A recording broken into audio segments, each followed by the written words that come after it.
Okay, here we go. I think you can see me. Yeah, that's right. Uncle D's Story Hour. This is a little story about being locked up and going to court. See, like, when you go to court, that's one of the most troublesome times you can, get into some type of scuffle or squabble with somebody. If you do happen to get locked up and you can't get out and you're in Rikers Island and you're going back and forth to court, mind your business, bring a book, read. Something happens, act like you were asleep, because some really crazy things happen in the court bullpens because there's no cameras there and you're not in front of any COs, so anything can happen there.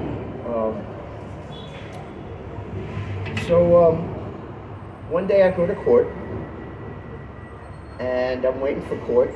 I'm in Manhattan Supreme Court, upstairs, I think on the 11th floor, 100 Center Street, or 12th floor, whatever. It's one of the high floors, the Manhattan Supreme Court, 11 or 12. And I'm waiting, and I'm reading a book, and I'm trying to, I'm just minding my own business, always keeping an eye out on my peripheral, because you always got to keep your eye out in case somebody wants to do something to you. You never know. Like, when you're locked up, man, anything can happen.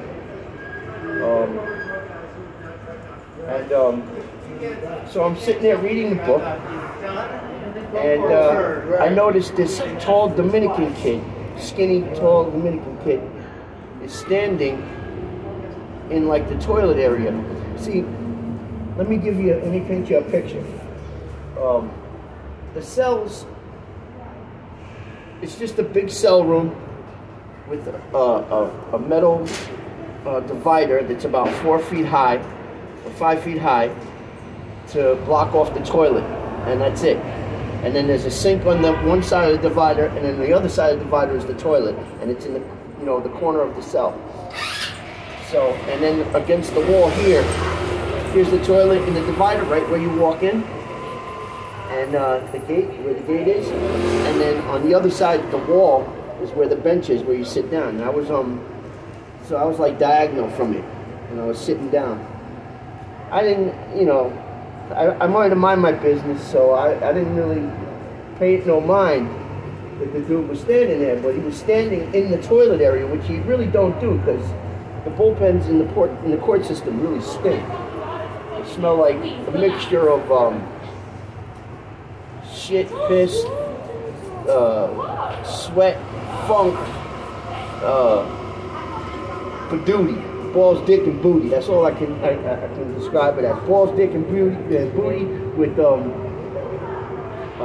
a hint of that crazy cleaner that they use. It has an orange-esque type of smell to it, and you mix that all together, and that's what you get. You get that kind of smell in there.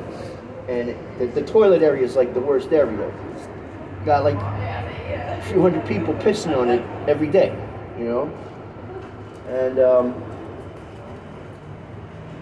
so I didn't pay it no mind. The guy's standing there, and he's rocking back and forth slightly.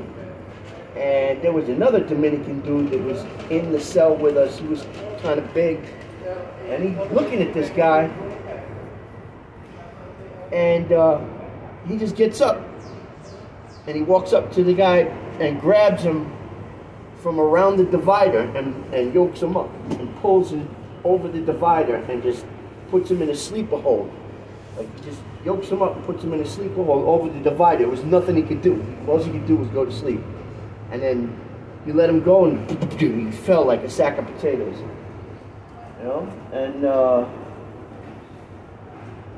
And he goes, "Yo, what the fuck are you doing? Get the fuck out of there!" And come to find out, there was a bum-ass gay black dude, he was real bummy looking and nasty. He must have been there must have been something mentally fucked up with him, because he was curled up in the corner of the toilet, and he was sucking this dude's dick. And the dude who yoked him up, after he yoked him up and let him fall on the floor, he picks him up and he places him against the outside of the divider and lets him just sit there. And he's passed out for a while. And he turns around and says, yo, man, I can't let that shit happen. I can't let my people go out like that, man. It's a bad look for my kind of people. You know, fuck that. And so that's some crazy shit. You got some dude just out of the blue starts getting a blowjob in a fucking a courtroom cell. Like, you're going to court. This guy's getting a blowjob from some bum-ass motherfucker in the corner of a fucking toilet. And somebody decided that they didn't like that, so they yoked him up and put him out. You know, he could have hit his head when he fell down and killed himself, or who knows, you could have choked him out to the point where he didn't get up, like he didn't wake up. He eventually woke up, and he got slapped in the face by the same dude. He said, yo, motherfucker, don't you ever do that again. You know, like he told him in Spanish. So, you know, whatever you do, I mean, it's a crazy story. It's just something that I witnessed while I was in the court bullpens. But the moral of the story is, whatever you do, there's going to be consequences when you're locked up. So, you know, I mean, not that I would get a blowjob in jail because I'm not gay. So, but whatever it is that you do, when you're doing something, if you're doing it in front of people, remember, there's going to be consequences if somebody doesn't like what you're doing. You know, and that's sick, man. It's sick. You know what people will do when they're locked up. I mean, who knows why the guy wanted to have this guy give him a blowjob? You know, I don't. For the life of me, I just don't understand why you want some dude like that. Oh man.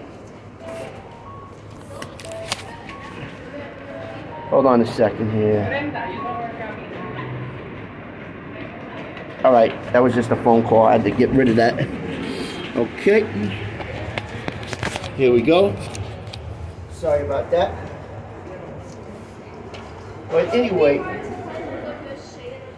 it's just, you know, that's the kind of shit that you're going to have to go through if you get locked up. So if you really think it's worth it to commit a crime and have to be subjected to shit like that, I mean, I'm telling you this because it's, you know, it's something, not only something that I went through, you know, and I witnessed, but it's something that you can prevent from happening if you don't commit a crime, you know?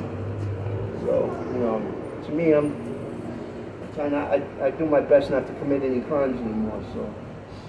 But I hope you like that little insert of stories, true Rikers Island stories. All right? Uncle D, signing off.